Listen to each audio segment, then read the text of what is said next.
नमस्कार। पिछली बार हमने संविधान के भाग 3 की बात की थी, यानी हमारे मौलिक अधिकारों की।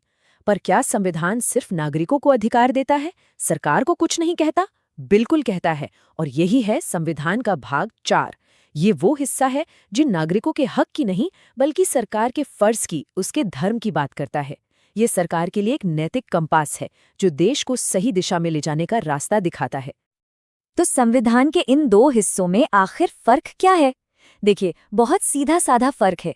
भाग 3 यानी मौलिक अधिकार हम नागरिकों के लिए एक सुरक्षा कवच की तरह हैं, जिन्हें सरकार भी हमसे छीन नहीं सकती। वहीं दूसरी तरफ भाग 4 यानी नीति निदेशक तत्व सरकार के हाथ में एक नैतिक कंपास की तरह हैं। ये वो दिशा निर्देश हैं जो सरकार को बताते हैं कि देश को कैसा बनाना है। तो एक हमें बचाता है और दूसरा सरकार को रास्ता दिखाता है। तो आज के हमारे सफर में हम इन सिद्धांतों को और करीब से जानेंगे। पहले समझेंगे कि ये नैतिक कंपास आखिर है क्या। फिर न्याय, समानता, कामगारों के हक और पर्यावरण से जुड़े निर्देशों को देखेंगे। और सबसे आखिर में अधिकारों और कर्तव्यों के बीच के इस नाजुक संतुलन को समझने की कोशिश करेंगे। चलिए, तो इस सफर की शुरुआत करते हैं और सबसे पहले ये समझते हैं कि निदेशक तत्व या डायरेक्टिव प्रिंसिपल्स असल में हैं क्या और ये इतने जरूरी क्यों हैं। तो ये राज्यों के नीति निदेशक तत्व क्या हैं? सीधी सी भाषा में ये केंद्र और राज्य सरकारों के लिए एक तरह की गाइडलाइंस हैं। मतलब जब भी सरकार कोई नया कानून बनाएगी या कोई पॉलिसी लाएगी तो उससे उम्मीद की जाती है कि वो उन सिद्धांतों को ध्यान में रखेगी। और हाँ, ये एक दिलचस्प बात है कि यह आइडिया हमने आयरलैंड के संविधान से लिया है। इन सिद्धांतों की आत्मा को समझने के लिए ये उदाहरण एकदम सटीक है। ये कोई कानूनी हुक्म नहीं है जिसे न मानने पर सजा हो जाए। नहीं, ये एक नैतिक उम्मीद है। जैसे एक डॉक्टर पिता अपने बेटे से उम्मीद करता है कि वो भी डॉक्टर बने, ठीक वैसे ही संविधान सरकार से उम्मीद करता है कि वो इन आदर्शों पर चलेगी। इस पूरे भाग की नींव 2 आर्टिकल्स पर टिकी है। आर्टिकल 36 तो बस ये बताता है कि ये निर्देश किसके लिए हैं, केंद्र सरकार, राज्य सरकारें, संसद, सबके लिए। पर असली और सबसे दिलचस्प बात आर्टिकल 37 में है। ये कहता है कि आप इन सिद्धांतों को लागू करवाने के लिए कोर्ट नहीं जा सकते, लेकिन फिर भी ये देश को चलाने के लिए मौलिक यानी फंडामेंटल है। सोचिए, ये कानूनी तौर पर बाध्यकारी नहीं है, पर नैतिक तौर पर सबसे जरूरी है। चलिए, अब कुछ असल सिद्धांतों पर आते हैं और शुरुआत करते हैं सामाजिक न्याय, बराबरी और लोकतंत्र को जमीनी स्तर तक यानी गांव-गांव तक ले जाने के विचार से। आर्टिकल 38 एक ऐसे समाज का सपना देखता है जहां सबको न्याय मिले।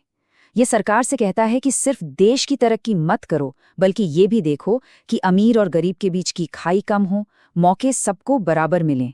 अच्छा, जमीन पर इसका असर कहाँ दिखता है? मनरेगा, जनधन योजना या आयुष्मान भारत जैसी जो भी स्कीम्स हैं, उनकी प्रेरणा कहीं ना कहीं इसी आर्टिकल से मिलती है। आर्टिकल 39 थोड़ा और गहराई में जाता है।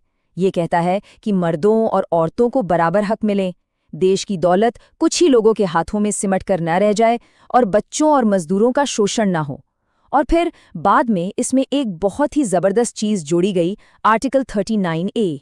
ये कहता है कि अगर कोई गरीब है तो उसे मुफ्त कानूनी सहायता मिलनी चाहिए, ताकि पैसा न्याय के रास्ते में रुकावट न बने। अब आते हैं एक ऐसे आर्टिकल पर जिसने सही मायनों में भारत के लोकतंत्र की तस्वीर ही बदल दी। ये है आर्टिकल 40, जो ग्राम पंचायतों की बात करता है। इसका मकसद था कि असली ताकत सिर्फ दिल्ली या राज्यों की राजधानियों में न रहे, बल्कि गांव-गांव तक पहुंचे। गांव के लोग अपने फैसले खुद लें, और इस सपने को हकीकत में बदला गया 1992 में 73rd संविधान संशोधन के जरिए। इसी संशोधन ने पंचायतों को संवैधानिक दर्जा दिया। आज जो हम गांव में प्रधान के चुनाव देखते हैं, उसकी जड़ इसी आर्टिकल में है। चलिए, न्याय और पंचायत की बात अब आगे बढ़ते हैं और देखते हैं कि संविधान सरकार को काम करने वालों, उनकी पढ़ाई लिखाई और उनके अधिकारों के बारे में क्या निर्देश देता है। ये आर्टिकल्स एक तरह से कामगारों के सम्मान का घोषणा पत्र हैं। इनमें काम और शिक्षा के अधिकार की बात है। ये सुनिश्चित करने की बात है कि जहां लोग काम करें वो जगह अच्छी हो, महिलाओं को मैटरनिटी लीव मिले और हर मजदूर को कम से कम इतनी मजदूरी मिले कि वो एक ठीक-ठाक जिंदगी जी सके। यहाँ तक कि ये सपना भी देखा गया कि फैक्ट्रियों और उद्योगों के मैनेजमेंट में भी मजदूरों की हिस्सेदारी हो। अब हमारा दायरा थोड़ा और बड़ा होता है। अब हम समाज, लोगों की सेहत और हमारे पर्यावरण से जुड़े हुए अहम निदेशक तत्वों को देखेंगे। आर्टिकल 44 ये एक ऐसा विषय है जिस पर हमेशा देश में बहस होती रहती है। यूनिफॉर्म सिविल कोड यानी समान नागरिक संहिता। इसका सीधा सा मतलब है कि शादी, तलाक, विरासत और गोद लेने जैसे जो पर्सनल मामले हैं, उन पर सभी नागरिकों के लिए एक ही कानून हो, चाहे वो किसी भी धर्म के हों।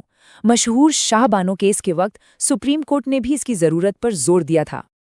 अच्छा, आर्टिकल 45 की कहानी तो बड़ी दिलचस्प है। देखिए ये कैसे वक्त के साथ बदला।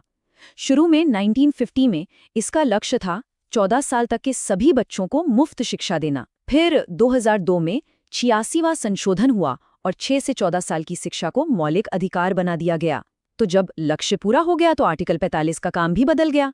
आज इसका नया लक्ष्य है 6 साल से कम उम्र के बच्चों की शुरुआती देखभाल और शिक्षा सुनिश्चित करना। आर्टिकल 46 समाज के कमजोर वर्गों, खासकर SC, ST के शैक्षिक और आर्थिक हितों को बढ़ावा देने की बात करता है। जो आरक्षण की नीतियां हैं, उनकी प्रेरणा हमें कहीं ना कहीं यहीं से मिलती है। वहीं आर्टिकल 47 एक स्वस्थ समाज की बात करता है और सरकार को निर्देश देता है कि वो नशीले पेय और ड्रग्स पर रोक लगाए। बिहार और गुजरात जैसे राज्यों में जो शराबबंदी की नीतियां हैं, वो इसी आर्टिकल से प्रेरित हैं। अब हम अपने सफर के आखिरी दौर के सिद्धांतों पर पहुंच रहे हैं। ये हमारी विरासत, हमारी न्याय व्यवस्था की आज़ादी और दुनिया में भारत की भूमिका से जुड़े हुए हैं। ये अंतिम आर्टिकल्स दिखाते हैं कि हमारे संविधान निर्माताओं की सोच कितनी बड़ी और दूरदर्शी थी। इसमें खेती को आधुनिक बनाने और पर्यावरण की रक्षा करने से लेकर हमारे ऐतिहासिक स्मारकों को बचाने तक की बात है। साथ ही ये भी कहता है कि न्यायपालिका को कार्यपालिका से अलग रखा जाए ताकि न्याय स्वतंत्र रहे और भारत दुनिया में हमेशा शांति और सुरक्षा को बढ़ावा दे। तो हमने लगभग सारे जरूरी सिद्धांत देख लिए, पर एक बहुत बड़ा सवाल हमेशा उठता है। अगर कभी किसी नागरिक के मौलिक अधिकार और सरकार के निदेशक तत्वों में टकराव हो जाए, तो कौन ज्यादा महत्वपूर्ण होगा? क्या होगा तब? चलिए इस संतुलन को समझते हैं। इस सवाल का जवाब हमें सुप्रीम कोर्ट के फैसलों में मिलता है और ये जवाब भी वक्त के साथ साथ बदला है। देखिए, शुरू में 1951 में कोर्ट ने कहा कि मौलिक अधिकार ऊपर हैं, लेकिन धीरे धीरे सोच बदली। 1973 के ऐतिहासिक केशवानंद भारती केस में कोर्ट ने कहा कि दोनों के बीच एक संतुलन बनाना जरूरी है, और फिर 1980 के मिनर्वा मिल्स केस में ये बात साफ हो गई कि दोनों ही बराबर जरूरी हैं। ये एक गाड़ी के दो पहियों की तरह है, एक के बिना दूसरा अधूरा है। और ऐसा नहीं कि ये सिद्धांत बस एक बार लिख दिए गए, नहीं, वक्त के साथ इन्हें और भी मजबूत किया गया है। जैसे 1976 के 42वें संशोधन ने मुफ्त कानूनी मदद और पर्यावरण सुरक्षा जैसे नए सिद्धांत जोड़े। 44वें संशोधन ने सामाजिक न्याय के विचार को और बड़ा किया, और 86वें संशोधन ने तो कमाल ही कर दिया। उसने शिक्षा के सिद्धांत को उठाकर सीधा मौलिक अधिकार का दर्जा दे दिया।